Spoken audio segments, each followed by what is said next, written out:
Fans of a Horus Heresy, Hammer of Wrath attacks, and reasonably priced Legiones Astartes miniatures, thank you very much for joining me. And today we are doing an unboxing and a first look at model review for a recent release in Games Workshop's Horus Heresy Age of Darkness range. And this is none other than this, the Mark VI Assault Squad. Big deal this. This is the first time in the Horus Heresy setting we've had a plastic Assault Squad. Absolutely awesome. Finally means you can build Assault Squad units without having to go on a massive kit bashing raid or paying for the expensive resin versions, which are expensive by comparison to these. So I'm really excited to take a look at these today. What we're going to do in the video is we're going to open up the box, we're going to have a look at the parts, think a little bit about how the kit's being put together and what that might tell us about the future and upcoming releases. I'm then going to go away and build some of these, or well, probably one or two, and then we'll come back and take a look at them. And I'll just share some initial thoughts about the models. And also, perhaps we will see if these jump packs are compatible with other tactical squad kits. So the Mark III and the Mark VI have also been released, to see if we could swap around these bits at this early stage. So that's a plan.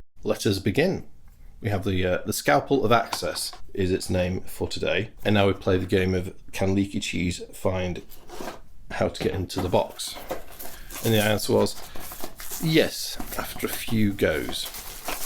Or more specifically, can Leaky Cheese figure out how to get past the cellophane?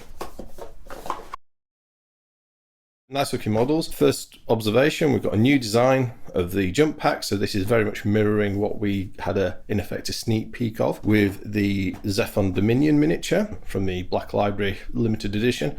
Character models are always good in Heresy. They are giving us sneak peeks of upcoming designs in those characters. Dominion Zephon was nonetheless.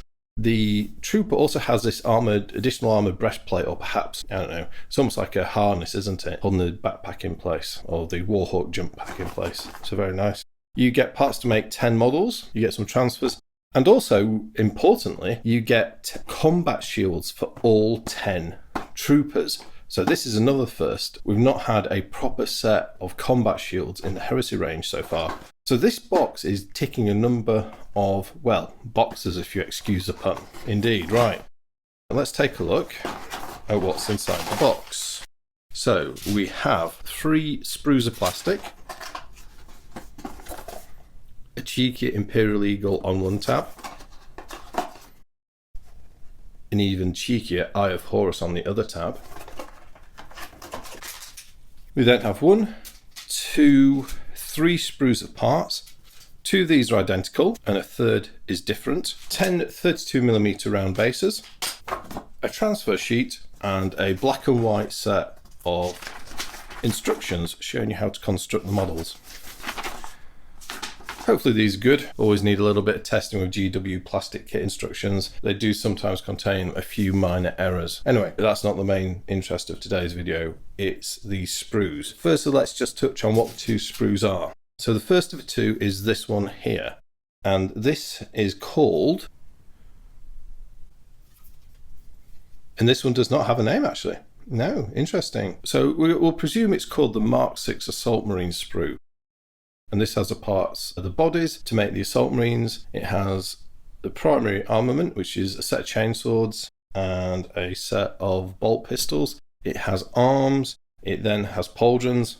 Obviously, we've got the split design for the perfect hemispherical molecular bonding studs. We have the combat shields and then a variety of helmets. And some of these are familiar to what we've seen before, but there are yet some new designs. So this guy, Mr. Pointy Nose, has got a new style of air filter masks. This head here is particularly nice. It's a Vox operator one.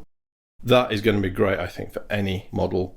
And then we have the combat shields. We also then have hands for the combat shields. The same arm that holds a bolt pistol also holds the combat shield. The only thing that changes is the hand. That's the first 2 sprues, quick overview. And then the second sprue, second design sprue, is this. And this doesn't have a name either, but what this is this is the Assault Upgrades, we could call it the Assault sprue or the accessory sprue. And this has the parts for 10 Warhawk jump packs, as we can see there. I'm liking the design of these. I think these are going to be really nice and easy to put together seamlessly. We have a right arm power fist, and we have a left arm power fist. So a new piece of kit here, the corresponding lightning claw attachment, so you can do a sergeant with a pair of lightning claws, which is great. You get 10 pistol holsters. So these are the same design as we had on the tactical accessory sprue. However, the pistol is drawn, and that obviously fits really nicely with the fact that they're carrying their pistols. And then we get a few grenades and a few equipment pouches as well. Auger scanner, the tactical maps or the toilet rolls, I'm not sure what they are. Interesting item here. That looks like a refractor field or an iron halo. Perhaps we've got some parts here that you could make an officer from. We have another head. That's a really nice head, that. And then if you're wondering what these are part of the backpack, the rocket nozzles. This is like a double-sized sprue compared to the one that we've got in the tactical squad. One of my immediate observations here is that this sprue could go with any future armor mark for the actual squad set. So it's a universal sprue, much like the tactical squad's accessory kit. Let's have a bit more of a look at this. Like with the other new generation Heresy kits, we get 5 different poses in the kit, and that's duplicated twice over. Obviously, one thing to do there, the arms are multi-posable, and this time it looks like they have gone with completely sort of open-ended poses, because these aren't made to a locking stud. Yeah, so multi-pose arms. So with this kit, as the sort of like 5 standard poses with variable arms, this is more customizable, or well, more easily customized, I would say, than the tactical squads, the Mark III and the Mark VI. Interesting note on weapon design. So the bolt pistols are the same design as the despoiler squad carries, so the resin upgrades or the resin despoiler upgrades. However, the chainswords are of a more traditional design, so I think these are really quite similar to what came in the Mark IV and the Mark III tactical squad sets of Calth era, and possibly the preceding resin models, although I can't quite remember that off the top of my head. So they've gone with this design as opposed to the despoiler design chainsword, and we've also now seen that on the new apothecary models as well. Those are carrying the same chainswords as the despoiler, so interesting bit of variety with regards to war gear. Yeah, I mean, they look good. I'm hoping these have been nice and easy to clean up and put together as per other miniatures of this range. I really like this helmet here. I think this is awesome, this Vox Operator helmet. But you could use it on all sorts. Master of Signals, Saboteurs, Vigilators. Perfect. Another really cool helmet here. This fella with these little neo-civic pattern air vents. I call this the whisker pattern helmet, because it makes it look like mouse whiskers. A bit like Finger Mouse, if you remember. If anyone remembers that, please leave a comment. Team Finger Mouse. The sprues look good. Modern designs, nice and clean. The chainsaws look very well finished with it, and I'm struggling to see a mold line on those, which would be really nice with the teeth if there isn't a mold line to take off on the teeth. So that's good. I mean, price-wise, these are definitely more expensive than the Tactical Marines, and clearly there's a bit of Games Workshop pricing going on here. They're selling them in 10s with 3 full-size sprues. I mean, it's a full box. They've got a bricks and mortar retail pricing model, so the size of a box that lives on the shelf dictates the price. But they are quite a bit more pricey than the Tactical Marines, which are in the 20 boxes, are very reasonably priced, and there you get 4 full-size sprues and 1 half-size sprue. So you're getting more sprue estate per model here, but the price is probably about 50% more, maybe a bit more than that. No, probably about 50% more than for the tacticals. So there's definitely been a little bit of pricing premium on these compared to the tacticals, and I think that's basically Classic Games Workshop will load the price onto these a bit more because people won't buy as many because they're not core units. I mean, I say that though, one of these sets costs about the same, I think actually less than just 5 resin models, and you can buy these from independent retailers as well. So you're looking at probably maybe 40% of the cost of doing these in resin. So yeah, big step forward in terms of affordability. So before I go away and make some and then we come back and take a look at the final model, just one other observation on this. Now, I've bought a couple of these just because I wanted to get hold of them. I've got a plan for them in my Sons of Horus army, but I won't be making most of them for a while yet because of 2 things, 2 upcoming releases. Firstly is a melee weapon set in plastic, and second is a command squad in plastic as well that's coming. I'm going to wait until those are released before I build these because I have a feeling there'll be some spares in the command set, and obviously the melee weapons for doing the special weapon options in the assault squad. I think that'll synergize well with these two. If you want to build a squad with some extra weapons in it, as I do, and add a bit of extra character, I'm going to wait for those upgrade sets before committing to building these, so I can make a more characterful and interesting squad as a result. Okay, so I'll be back in a little bit once I've built some Marines. And here we are back with 2 built Assault Marines to take a look at. So what I'm going to do is, first of all, have a look around the miniature, show the details off, then I'll talk a bit about the build experience, then we'll do some size comparisons, and then finally, we'll finish up with a few conversion thoughts. Here we go, we got an Assault Marine on the charge here. Very cool. When I was building these, I decided to pick one of what I thought was the most peculiar odd poses to work with to see how I could get it looking. And yeah, I'm pretty pleased with this because from the studio shots, some of them looked a little bit goofy, some of the poses. So I wanted to try work on that, and I'm happy with how that came out. So yeah, so let's have a look. Very interesting design features here. So we've got this helmet here. This is the Vox Operator helmet. That's a cool new helmet, looks ace, like that. They've got this additional chest piece. We don't know if it's armor. It might just be a piece of structure to hold the harness together, presumably with some release catches there. So the bolt pistol is the same design as the despoiler kit. Chainsword, as I said earlier, I think this is the same as what we saw in previous Heresy kits, so going back to the Calth era, but that definitely does the job. It's the iconic Space Marine melee weapon. Now the jump pack. So the jump pack is the design from Zephan, Dominion Zephan, the individual character model. It's an interesting merging of tropes. So if we just look at a Mark 6 standard tactical Marine, we can see we've got sort of a bottom part then merged in with this upper section here with the actual jets. And I suppose this is an evolution of the style of the Mark 4 jump pack. These nozzles here feel familiar, and I'm trying to place them, and it's not quite popped into my mind yet where they were from, but I've definitely seen those on a 40k Marine model before. Can't quite place them at the moment. 3 nozzle design, cool detail all round, and then 2 big vents at the front. On the Mark 6 legs, all the Assault Marines got these 2 small vernier thrusters, perhaps we could call them, for perhaps in-flight direction adjustment. Yeah, good stuff. Let's take a look at the second one, different pose. So this guy is mainly tacked together, and we'll come to that in a moment.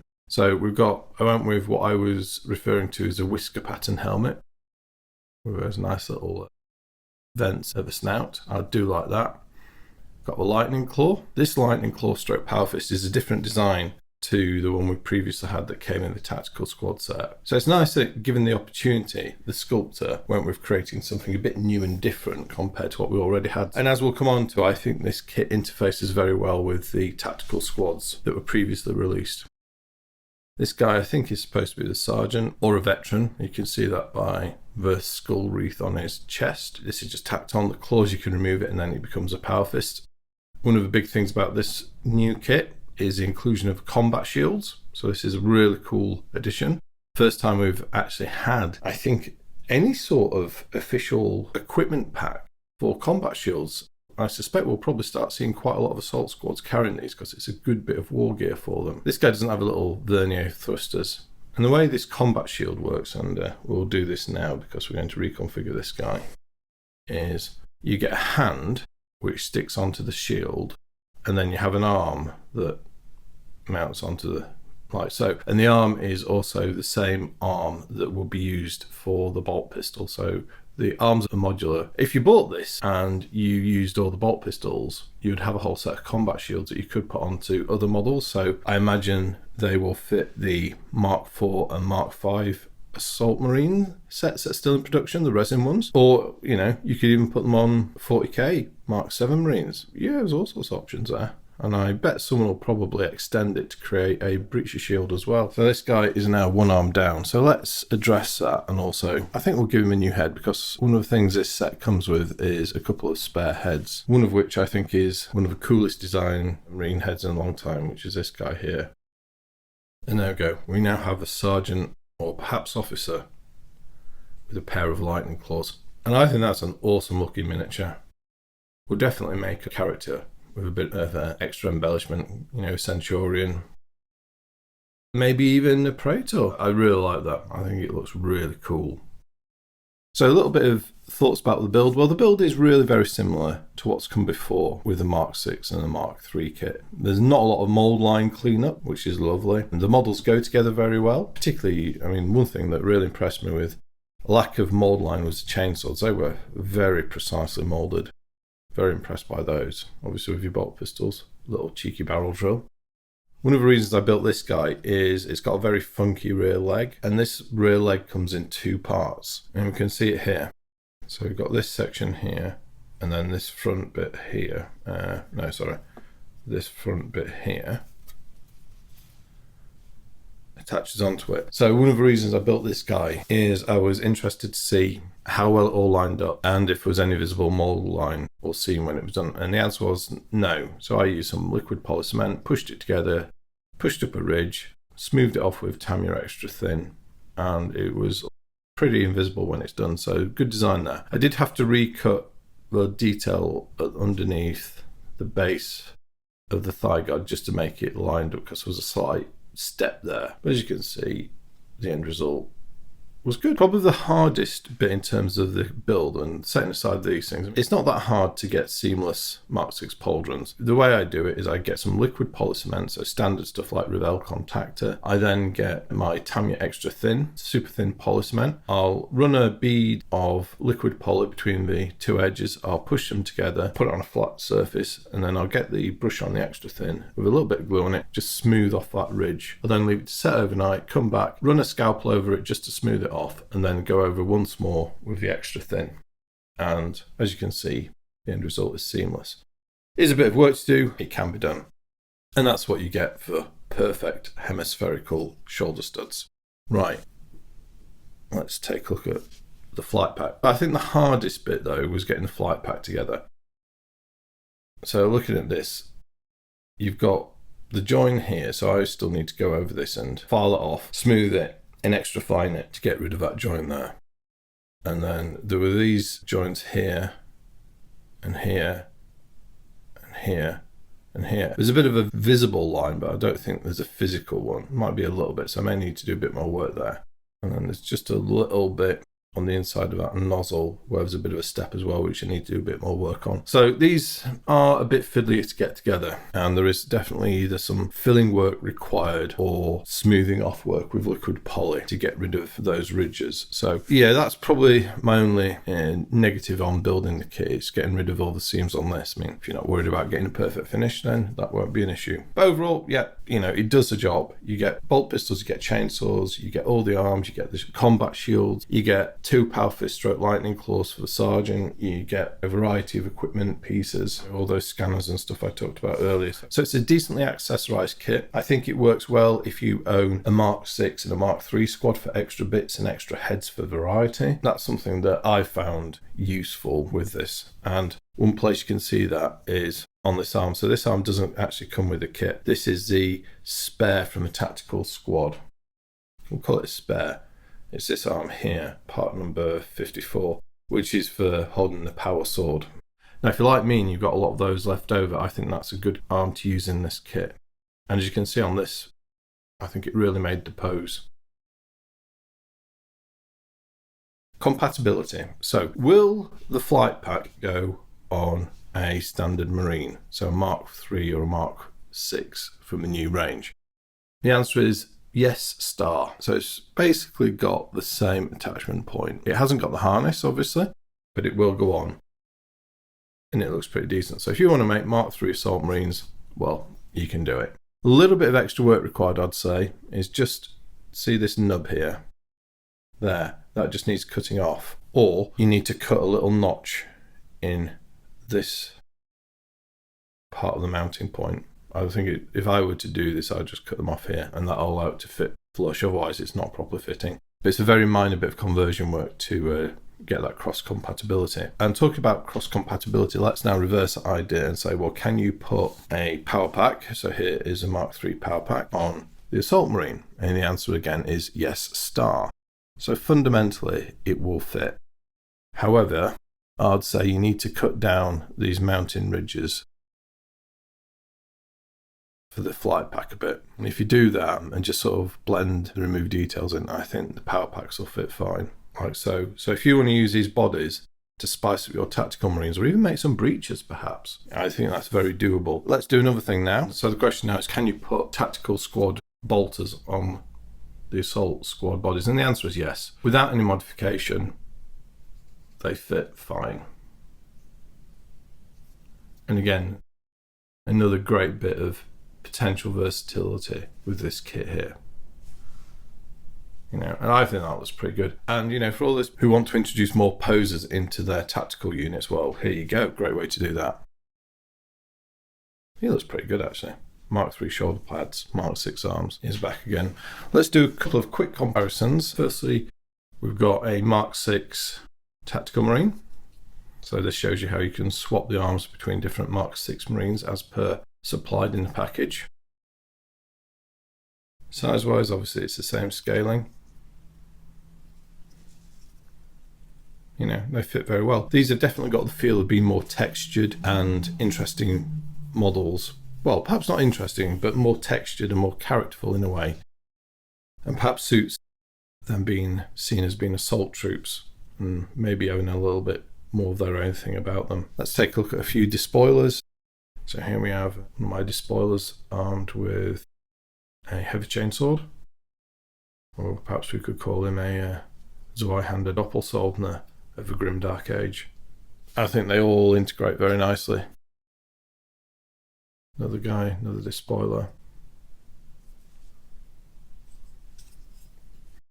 And looking at these, you could well take parts from the despoiler kit and put them onto these assault marines to add some variety. Or, just as easily, you could buy the tactical squad set and the assault squad set and use the assault weaponry on the tacticals to make them into despoilers. That would work, wouldn't it? And then perhaps you could put some heavy weapons on these guys. There you go. Just a few quick comparisons against some of the other miniatures from the range. So, there we have it. The new Mark VI Assault Squad for the Horus Heresy Age of Darkness. So, what do I think? At long, long last, we've got an affordable way to field assault marines in Horus Heresy. So I think excellent stuff in that regard. I think the kit is good. You get some interesting poses for sure, quite dynamic ones like this guy, some really cool war gear options, some great parts like that head. I think you need to do some work in terms of a good finish on these backpacks and that leg that I talked about, and obviously the shoulder pads, so there is, a bit of modelling skill required there. And if you've got a Mark III and the Mark VI kits, you can swap parts between the two, in particular like the spare melee arms, to create more options in terms of poses. And I think that's really going to help. And I will be using a lot of this arm with my squad. First in terms of making poses that look good, but also in terms of increasing variety. The one thing I will finish on by saying here, which I mentioned earlier on in the video, is what's really missing here is a plastic assault weapons kit. And I aren't going to progress building mine until that is released, because that is the missing element from this pack at the moment.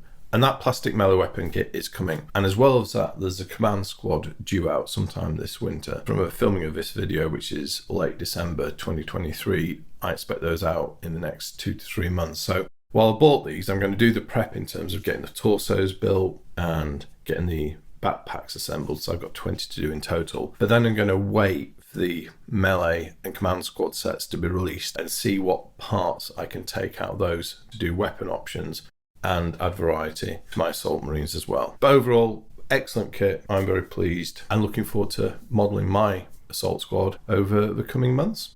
So that's everything I've got to say on the new Legiones Astartes Mark VI Assault Squad from Games Workshop for the Warhammer Horus Heresy Age of Darkness game. I hope you found this an interesting and informative video. And as always, please do share your thoughts and observations in the commentary section. Are you getting some of these miniatures? Have you got ideas about how you're going to use them? Are you going to build them straight out of the box, or have you got conversion ideas as well? As always, I'll be interested to hear those thoughts. But other than that, I'd just like to extend season's greetings to you all and wish you a happy Christmas if you're celebrating that. And thank you very much for watching. I'll speak to you next time, and goodbye.